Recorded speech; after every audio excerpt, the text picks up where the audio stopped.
Estamos de volta para mais um Lendo Textos sobre Teoria de Cinema, ou só lendo textos sobre cinema, ou só lendo textos. Quadro do Sem Imagem Podcast, exclusivo aqui para o YouTube, onde eu leio algum texto que eu julgue ser importante para teoria de cinema ou para entender artes em geral. E o texto de hoje é um texto bem importante, na verdade. É o Contra-Interpretação, da Susan Sontag. Bom, esse texto ele faz parte deste compilado, né, de ensaios e resenhas da autora, né? Pelo menos foi onde eu tive acesso a esse texto, né? A gente tem essa edição que foi lançada aqui no Brasil, tradução da Denise Botman. São artigos e resenhas e crítica literária que ela escreveu entre os anos de 62 e 65. Lá a gente vai encontrar metacríticas, né? Críticas sobre a crítica, problemas surgidos das obras que ela própria estava produzindo, ou de obras que ela estava consumindo, né? Em relação com as ideias que ela estava elaborando nesse período, né, de tempo. Então, tem vários textos bastante importantes que estão nessa compilação, digamos assim, né? Acho que, salvo engano, até o próprio texto sobre camp, né, que é um termo que eu, pelo menos, tenho visto que é bastante citado nas rodas de cinéfilos de YouTube.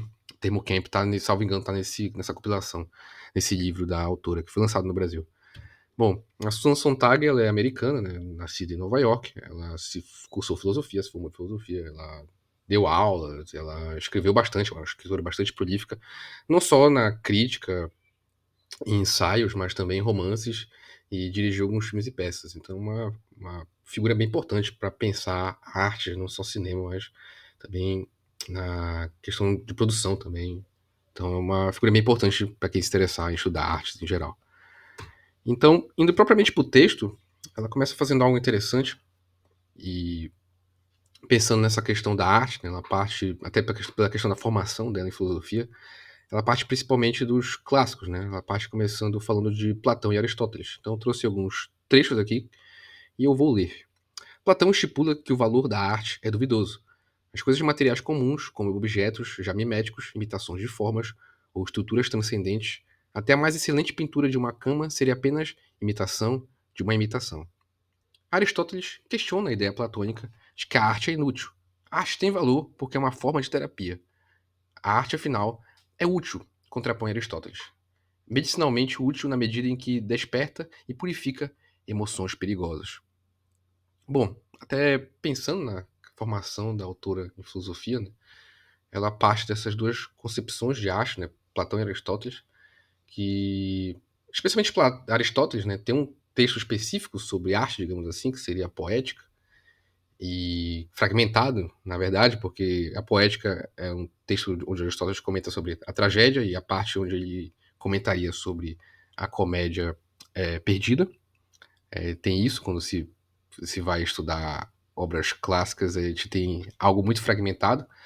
No caso do corpus atribuído a Platão, a gente já tem obras mais completas, mas e a discussão sobre arte, digamos, não existe um. Até existe alguns diálogos platônicos que são.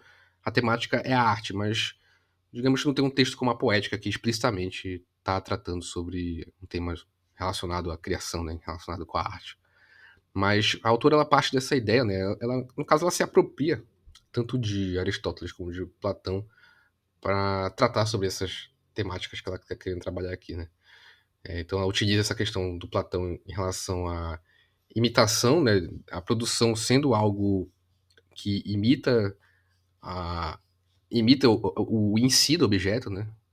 Então a gente tem uma ideia em si, na cama, por exemplo, né, como ela cita aqui, e o que a gente faz, a criação disso, a pintura disso, por mais perfeita que seja, apenas é uma imitação. Da imitação, no caso, né? Porque a cama já seria uma imitação da ideia que a gente tem de cama. E então por isso ela não teria valor nesse sentido. É uma temática bastante complexa, assim. No caso, ela está se apropriando mesmo dessa ideia. Não pode ter diferentes leituras em relação a isso, mas Platão tem bastante comentários que podem atestar com algum tipo de crítica em relação à presença da arte, né? Tem o texto da República que comenta sobre afastar os poetas dessa República ideal enfim, então pelo fato de não ter um texto tão explícito em Platão sobre arte, a gente tem as ideias de Platão relacionadas com a arte, digamos, espalhadas nos diálogos, né? Mas Platão era poeta, inclusive. E o Aristóteles, no caso, tem essa questão da catarse, né? Então a tragédia, o final da tragédia teria essa questão da catarse, a gente vê o herói tendo a revelação e a gente poderia experienciar essa questão de expurgar, digamos, algo que alguma tensão que nós temos, né? Então por isso talvez ela se relacione com essa questão medicinal, né? É um texto que vai ser bastante apropriado também por outros autores, vai ser apropriado pela psicanálise, etc. Mas vamos seguindo. A arte é sempre figurativa. Em Platão e Aristóteles, a teoria mimética de arte segue a par do pressuposto de que a arte é sempre figurativa, ou seja, vai sempre representar formas, objetos, pessoas relacionadas com o realismo. É a defesa da arte que dá origem à estranha concepção de que algo que aprendemos a chamar de forma está separado de algo que aprendemos a chamar de conteúdo, e ao gesto bem intencionado de considerar o conteúdo como essencial e a forma como acessória.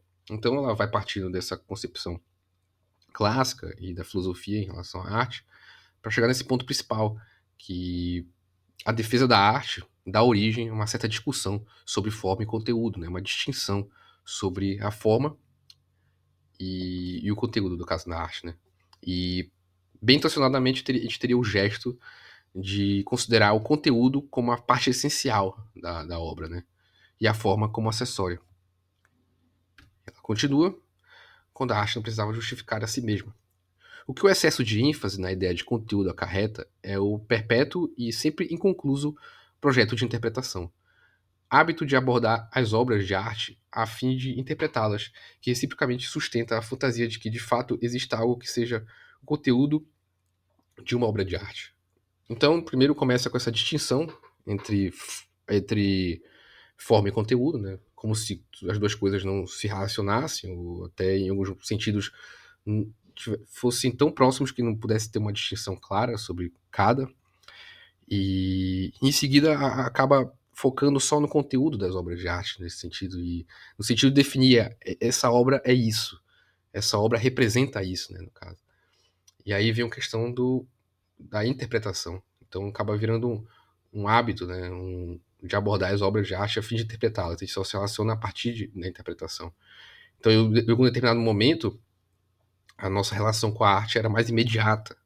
A gente se relacionava com ela de forma mais imediata, e a partir do momento que a gente passou a interpretar ela, passou a procurar esse sentido, a nossa relação já não era mais dessa maneira direta.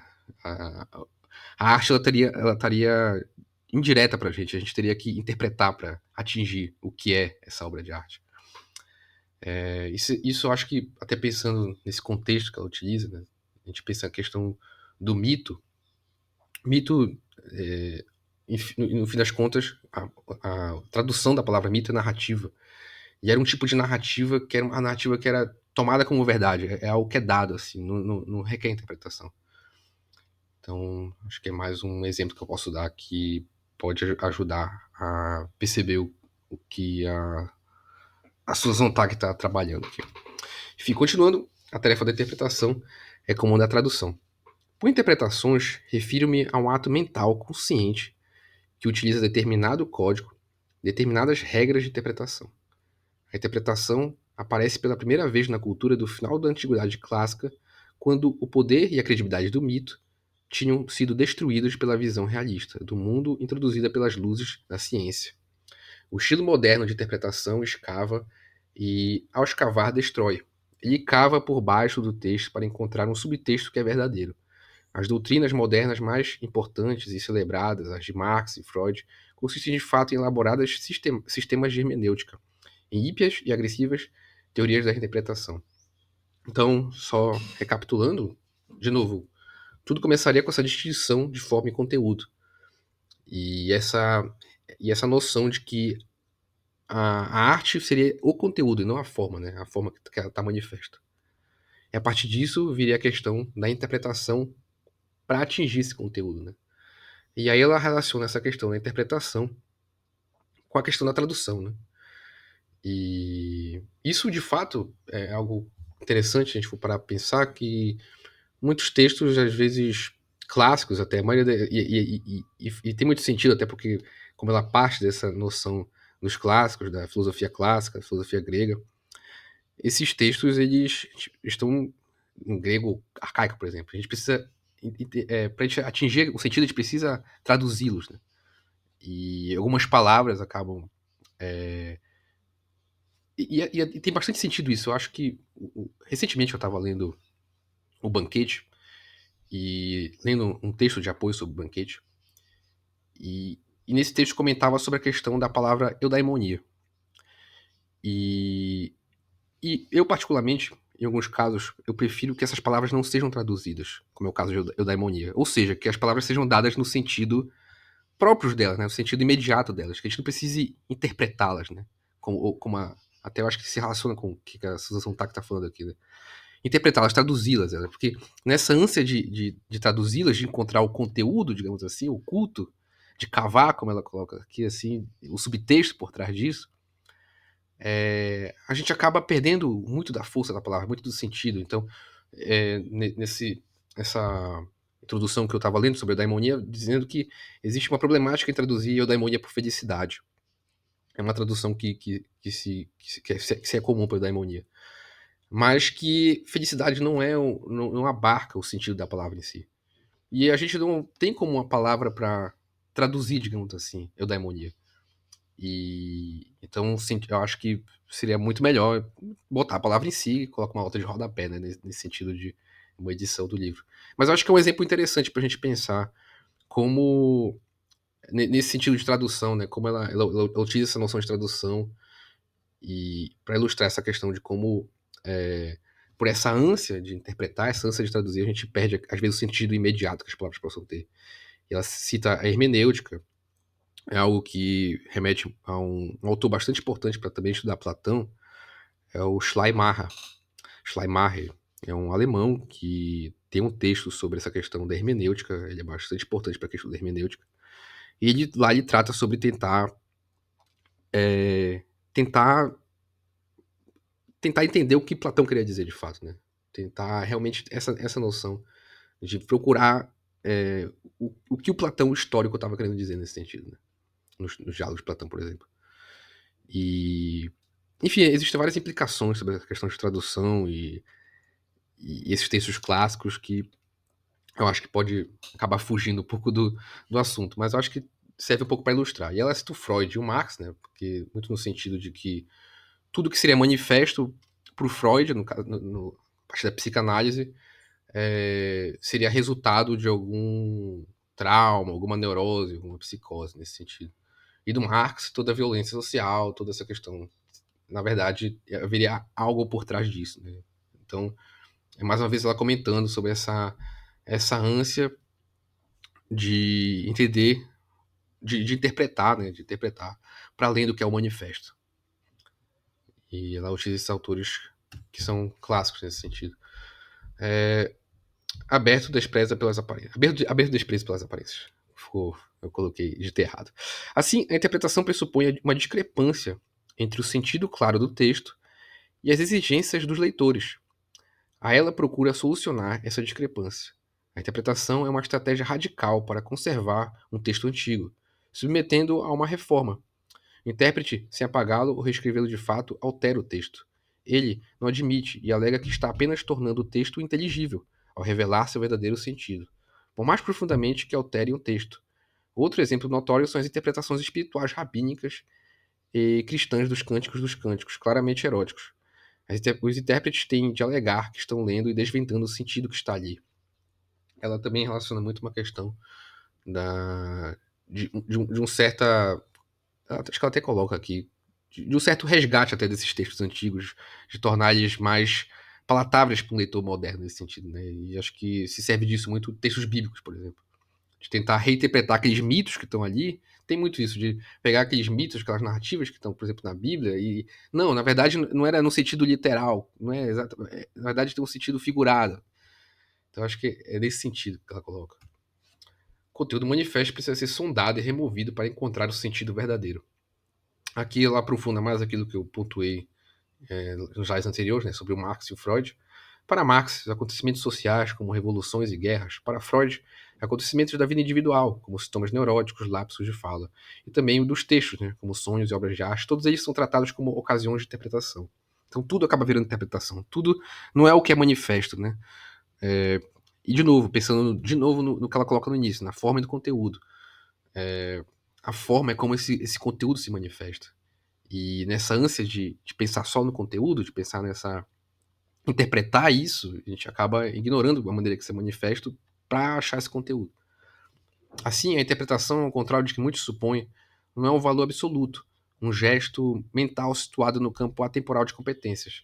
A própria interpretação precisa ser avaliada dentro de uma visão histórica da consciência humana. Em alguns contextos culturais, a interpretação é um ato libertador, é um meio de rever, de transvalorar, de escapar ao passado morto. Em outros contextos culturais, reacionária, insolente, covarde e sufocante. Interpretar é empobrecer, esvaziar o mundo. Hoje, a proliferação de interpretações na arte envenena nossa sensibilidade, hipertrofia o intelecto indeterminado da energia e da capacidade sensual. A interpretação é a vingança do intelecto contra a arte. Isso também se relaciona bastante com o que eu comentei anteriormente sobre o que o Schleiermacher tenta fazer com a hermenêutica, por exemplo. E tem a ver com essa questão, de certa forma, cientificista e uma maneira até de tratar a arte como ciência, talvez. Ao reduzir a obra de arte a seu conteúdo e interpretá-la, doma-se a obra de arte. A interpretação torna a arte dócil e submissa. Deveríamos resistir à tentação de interpretar Maribante. Maribante é um filme francês. Maribate. É um filme francês do Alain Renai. E é um filme que brinca bastante com a estrutura, com o tempo, ele vai sempre indo e voltando. Ele tem uma estrutura bem interessante. E aí ela tá comentando sobre esse filme.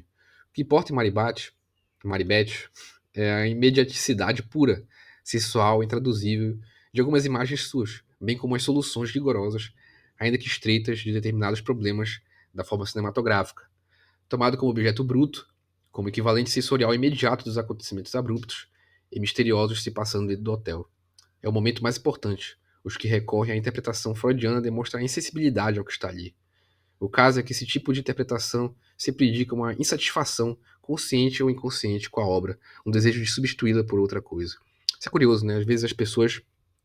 Eu vejo muito isso. Às vezes as pessoas querem tratar sobre determinados filmes, sobre determinadas obras, nessa ânsia mesmo de interpretação, de utilizar Freud, por exemplo. Freud é uma figura muito utilizada para tratar sobre filmes, né?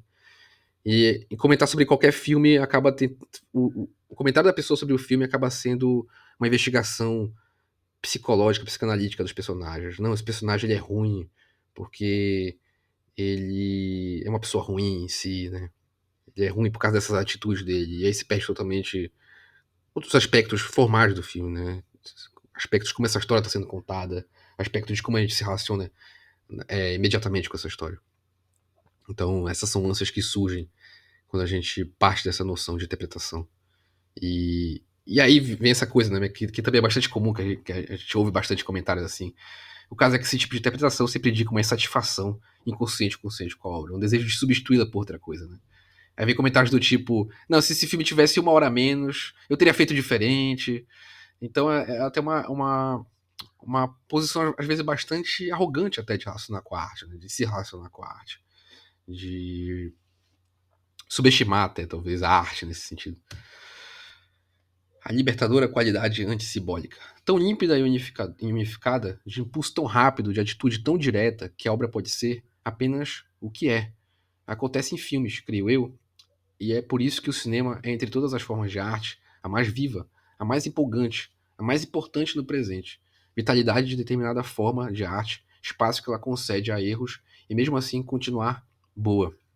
Aqui a Susan que ela comenta em outro trecho dessa mesma parte, né?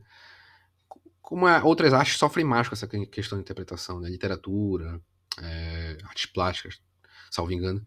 Mas ela comenta que o cinema vem com essa arte nova, essa arte imediata que permite essa nova possibilidade de relação com isso, né? Traz uma vitalidade, né?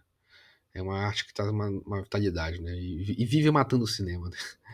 Mas enfim, de novo, ela manifestando essa relação com a manifestação pura, a relação pura que a gente pode ter com a arte. O cinema detém um vocabulário formal, a tecnologia explícita, movimento de câmera, edição e montagem. Dar mais atenção à forma na arte, o necessário é o vocabulário. Descritivo, não prescritivo, de formas. Então, como no slide anterior eu apontei sobre uma certa empolgação da autora em relação ao cinema, e vem muito disso, né? Porque a forma do cinema está muito explícita, né? A tecnologia da câmera, os cortes, a edição, isso é muito fácil de entrar em contato, isso é muito fácil de entender até. Acho que fica mais complicado pensando em outras artes, né? Como ela comenta em literatura. Então o cinema talvez ele permite a gente ter uma relação mais fácil, digamos assim, né? Mais inteligível com a forma. E aí ela começa, nesse momento do texto, ela começa a elaborar talvez uma solução para esse problema que ela coloca anteriormente, né? Da interpretação. Que seria pensar no vocabulário mais descritivo, né? Do que a gente está vendo. A melhor espécie de crítica, ela é rara. É aquela que se dissolve as considerações sobre o conteúdo nas considerações sobre a forma, né? Então, dissolver as considerações sobre o conteúdo na forma, então até, de novo, às vezes não tanto valorizar uma em detrimento da outra, mas até relacionar as duas como se fossem o que de fato são, né? Imanentes. Isso eu acho até engraçado. Tem um filósofo aqui da minha cidade, o Benedito Nunes, e ele escrevia críticas literárias, né, sobre a obra da Clarice Lispector, por exemplo. E a Clarice Lispector gostava das críticas dele porque era uma crítica que se relacionava também com a criação.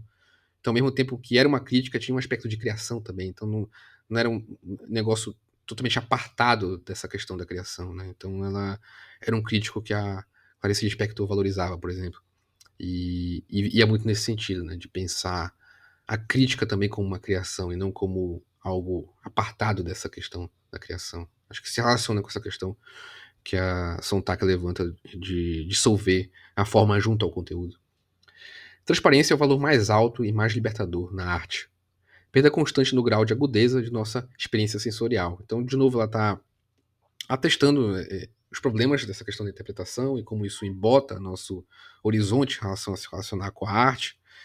E, enfim, o importante agora é recuperar nossos sentidos. Precisamos aprender a ver mais, ouvir mais, a sentir mais. O objetivo deve ser de tornar as obras de arte a nossa própria experiência. Mais, e não menos, reais para nós.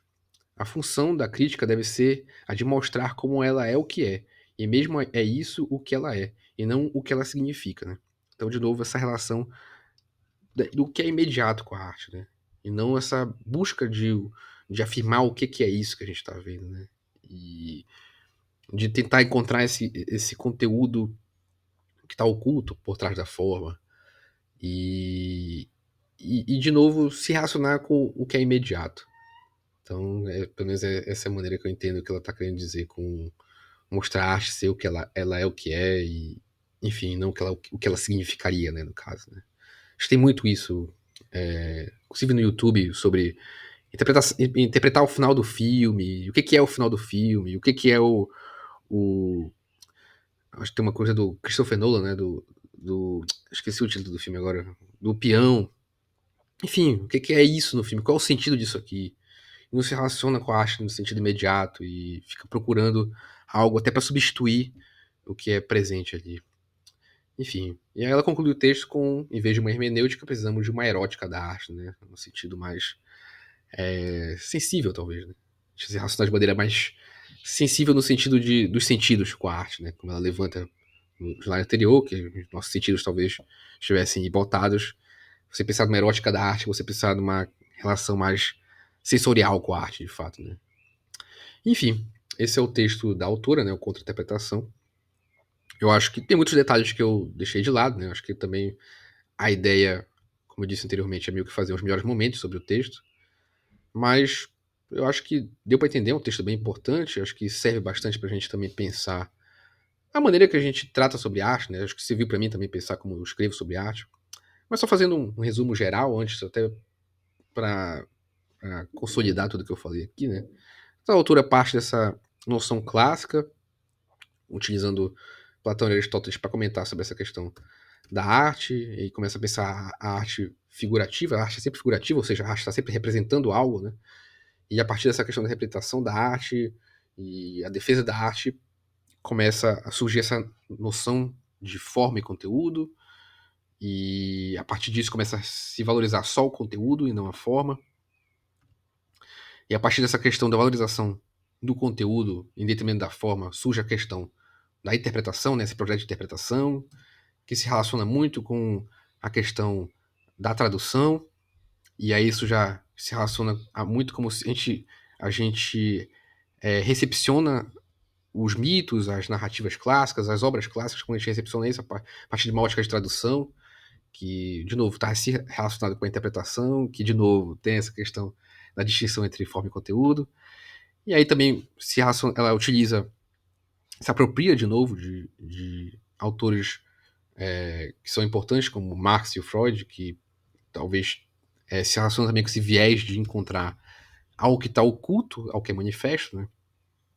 E como isso cria uma certa maneira de se relacionar com as coisas, de se relacionar com as obras, com os textos, e etc. Isso cria uma discrepância entre o sentido claro do texto e a exigência dos leitores, né?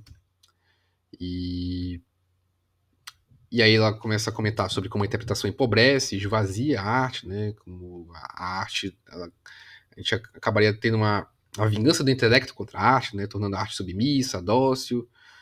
E ela cita alguns exemplos, como a questão de alguns filmes onde a gente não deveria se relacionar com eles no sentido de interpretação, mas se relacionar de maneira imediata, né? Então ela cita Ano Passado em Maribante, de 1961, cita também o Orfeu, do Cocteau. Em seguida ela começa a falar sobre como o cinema tem essa questão libertadora, ele pode ter essa questão libertadora, pode trazer uma vitalidade para a arte, justamente por trazer algo imediato, trazer algo que pode não ser tão simbólico, e etc. E começa a talvez dar uma solução, talvez, para a gente pensar a arte, né, para além da interpretação, né, trazendo um vocabulário mais descritivo, não tão prescritivo, pensar a crítica num sentido mais descritivo e não prescritivo, e, e tentar recuperar de novo os sentidos para a gente chegar numa erótica da arte. Eu acho que isso, então, resume o contra-interpretação, pelo menos foi a maneira que eu entendi o texto. Se você concorda ou discorda, os comentários estão abertos para a gente discutir sobre isso. Vou pedir que você, se gostou do vídeo, se inscreva no canal, deixe o like. Tem vídeos toda terça-feira sobre crítica de algum filme, e a leitura de textos acontece a cada 15 dias. Esse foi. Eu até indicaria, talvez, ainda tem um tempinho, acho que eu indicaria. Eu acho que a introdução do Memórias Póstumas de Brás Cubas, acho que é um complemento interessante para essa discussão que a Suzana Tack levanta, né? Que lá o Brás Cubas, né, fala que esse texto não vai agradar nem a gente frívola, nem a gente grave, né? Nem quem está buscando algo muito intelectual, nem quem está buscando apenas o romance. Né? Então acho que é o Memórias Póstumas nessa questão. O Machado de Assis também talvez pense um pouco nisso, né? Pense nessa discussão sobre arte, sobre como se relacionar com a arte, se a arte precisa dizer alguma coisa, ou se a arte é simplesmente entretenimento pelo entretenimento. Então é uma discussão que a gente pode pensar em outros autores discutindo sobre isso. Machado de Assis, acho que também tem tem um que escreve sobre Dostoiévski, que é o Bakhtin. Bakhtin também acho que comenta muito sobre essa questão da forma e do conteúdo. Enfim, são algumas outras referências que talvez eu pontuaria para discutir sobre isso. Se você também tiver outras ideias sobre outros textos que talvez queira que eu traga aqui, até esses textos que eu comentei agora há pouco, comente aí na seção dos comentários. É isso, acho que já rolei demais. Obrigado pela atenção e até o próximo vídeo.